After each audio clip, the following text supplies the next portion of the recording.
तो आज हम भारत और उत्तर प्रदेश की कुछ ताज़ा रैंकिंग्स को खंगालने वाले हैं। हमारे पास 2025 और 2026 के मतलब अलग-अलग ग्लोबल इंडेक्स की एक पूरी लिस्ट है, जो अर्थव्यवस्था से लेकर लोगों की खुशी तक हर चीज़ को नापते हैं। जी। और हमारा इरादा सिर्फ इन नंबरों को पढ़ना नहीं है, बल्कि इनके पीछे जो कहानी है उसे समझना है।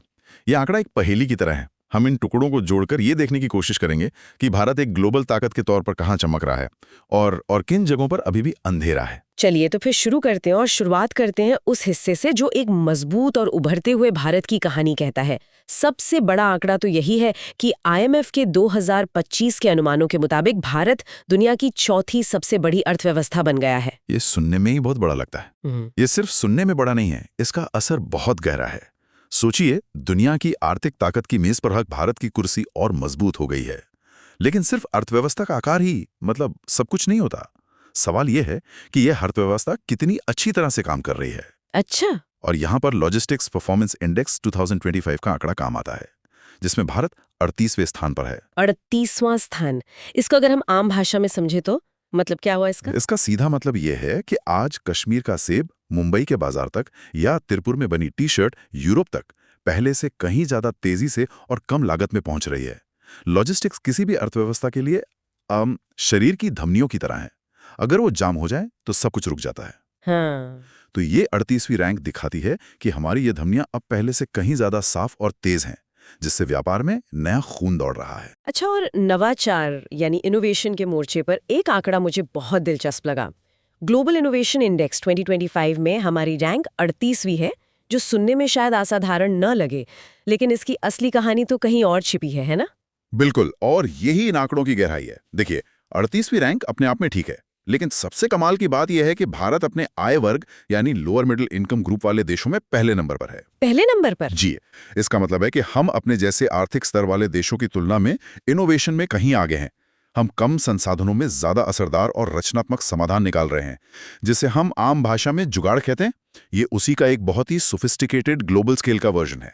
और शायद इसी का एक नतीजा है कि ICT सर्विसेज एक्सपोर्ट्स यानी टेक्नोलॉजी सेवाओं के निर्यात में भारत पूरी दुनिया में पहले नंबर पर है। हाँ, ये दोनों बातें आपस में पूरी तरह से जुड़ी हुई हैं। हमारी इनोवेशन की ताकत हमारे सर्विस सेक्टर को चलाती है। पूरी दुनिया में पहले नंबर पर होना कोई छोटी बात नहीं है।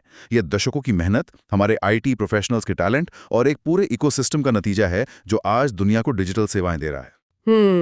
और इसके साथ ही जब हम QS world future skills index में 25वीं रैंक देखते हैं, तो ये तस्वीर और साफ हो जाती है। हमारी वर्कफोर्स भविष्य की नौकरियों के लिए तैयार हो रही है। तो अगर इस हिस्से को हम समेटें तो तस्वीर ये बनती है कि हमारे पास एक विशाल और तेजी से बढ़ती अर्थव्यवस्था है जी, जो इनोवेशन में अपने साथियों से बहुत आगे है, जिसका सर्विस सेक्टर दुनिया में नंबर 1 है और जो भविष्य के लिए तैयार हो रही है। ये तो वाकई एक बहुत ही मजबूत तस्वीर है। हाँ, ये तस्वीर उस रॉकेट की तरह है जो उड़ान भरने के लिए तैयार है, चमकता हुआ, शक्तिशाली और उम्मीदों से भरा हुआ। ठीक है, ये तो सिक्के का एक चमकदार पहलू हो गया, लेकिन जैसा कि अक्सर होता है, हर सिक्के का दूसरा पहलू भी होता है, और यहाँ वो पहलू थोड़ा चौंकाने वाला है। ह्यूमन डेवलपमेंट इंडेक्स यानी HDI में भारत 193 देशों में 130वें स्थान पर है। मतलब एक तरफ दुनिया की चौथी सबसे बड़ी अर्थव्यवस्था और दूसरी तरफ इंसानी विकास के मामले में 130वीं रैंक। ये दोनों आंकड़े एक ही देश के हैं, इस पर यकीन करना मुश्किल होता है। और यहीं पर पूरी कहानी का सार छिपा है। यह अलग-अलग कहानियां नहीं है, बल्कि एक ही कहानी के 2 अध्याय हैं। देखिए, HDI सिर्फ पैसा नहीं देखता, यह 3 चीजें मापता है: आय, शिक्षा और स्वास्थ्य। हमारी 130वीं रैंक चीख चीख कर कह रही है कि आर्थिक विकास का फायदा हर किसी की सेहत और हर बच्चे की शिक्षा तक बराबर नहीं पहुंच रहा है। हमारा आर्थिक इंजन बहुत तेजी से दौड़ रहा है, लेकिन उस ट्रेन के कई डिब्बे पीछे छूटते जा रहे हैं। और ये अकेला आंकड़ा नहीं है जो इस तरफ इशारा कर रहा है।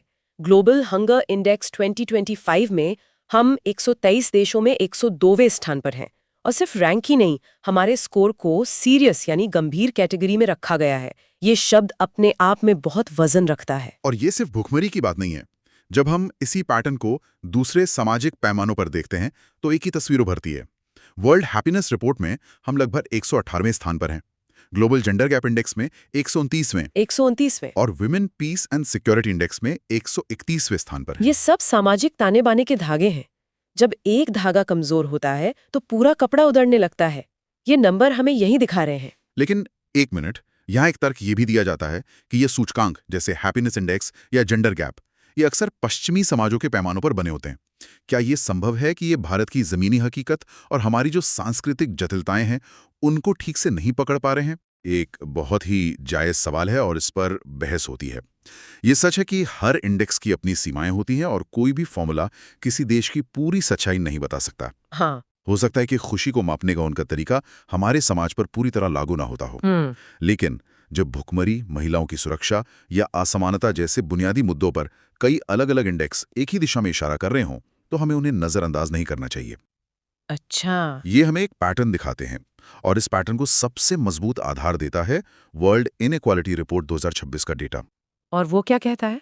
वो कहता है कि भारत दुनिया के सबसे ज्यादा असमानता वाले देशों में से एक है। कुछ रिपोर्टों में तो इसे तीसरा स्थान दिया गया है। इसे ऐसे समझिए कि अगर देश की पूरी दौलत एक 100 मंजिला इमारत है तो सबसे ऊपर की 10 मंजिलें सिर्फ 1% लोगों के पास है। सिर्फ 1%? जी, जबकि नीचे की 50 मंजिलों में देश की आधी से ज्यादा आबादी किसी तरह गुजारा कर रही है। ये तस्वीर किसी पश्चिमी पैमाने की मोहताज नहीं है, ये हमारी अपनी हकीकत है। कहानी यह है कि हमारा विकास सर्विस सेक्टर और शहरी केंद्रों पर बहुत ज्यादा निर्भर है।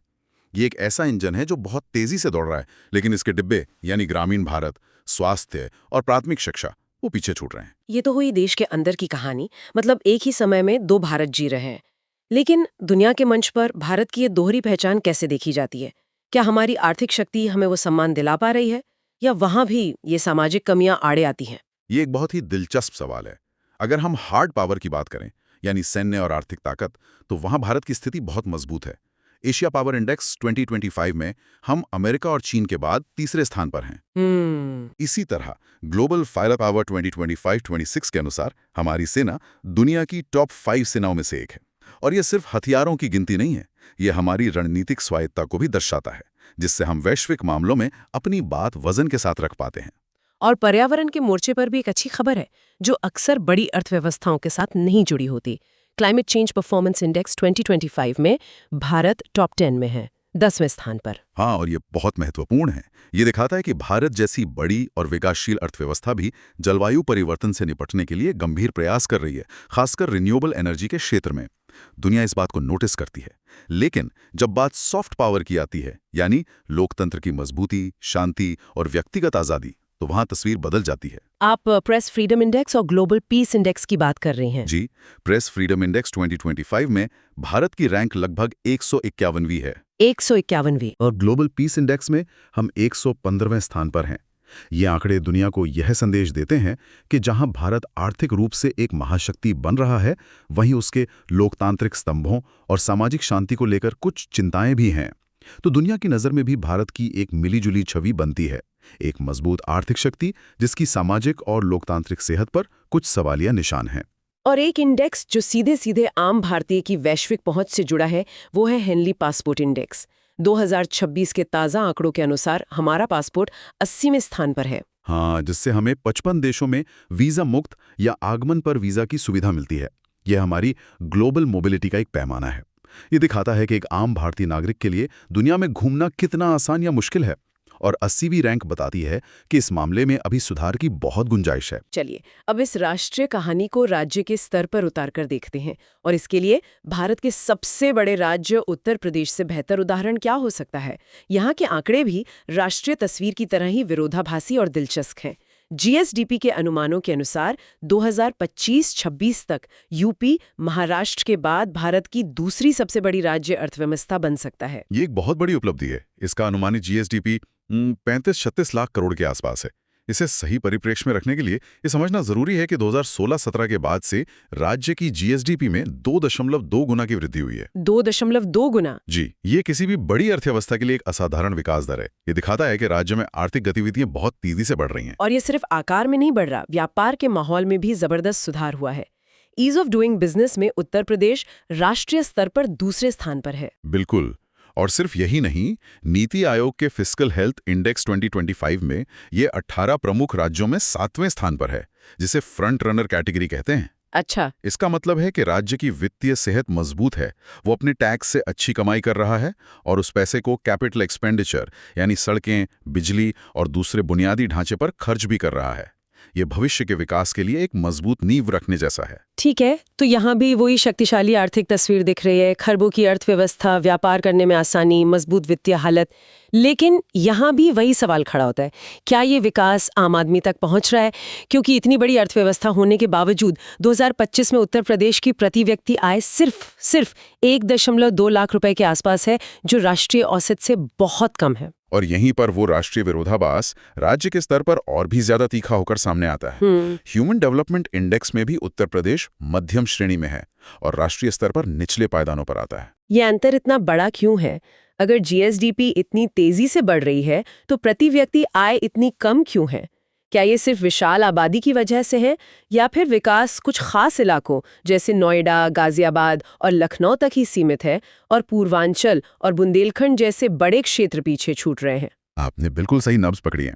ये सिर्फ आबादी का मामला नहीं है, ये विकास के मॉडल का मामला है। उत्तर प्रदेश में जो विकास हुआ है वो कुछ औद्योगिक और शहरी केंद्रों में बहुत ज्यादा केंद्रित है। इसे पॉकेट्स ऑफ ग्रोथ कहते हैं। Pockets of growth. जी। एक्सप्रेसवे बन रहे हैं, बड़े शहरों में निवेश आ रहा है, लेकिन राज्य का एक बहुत बड़ा हिस्सा अभी भी कृषि पर निर्भर है और वहां विकास की रफ्तार बहुत धीमी है। तो ये वही राष्ट्रीय पैटर्न है, लेकिन राज्य के स्तर पर ये और भी ज्यादा स्पष्ट दिखता है। एक तरफ खरबों की अर्थव्यवस्था है और दूसरी तरफ प्रति व्यक्ति आय और मानवीय विकास के सूचकांक हैं, जो बताते हैं कि विकास का लाभ समान रूप से नहीं फैल रहा है। तो इन सभी आंकड़ों को एक साथ रखने पर जो तस्वीर बनती है वो काफी जटिल है।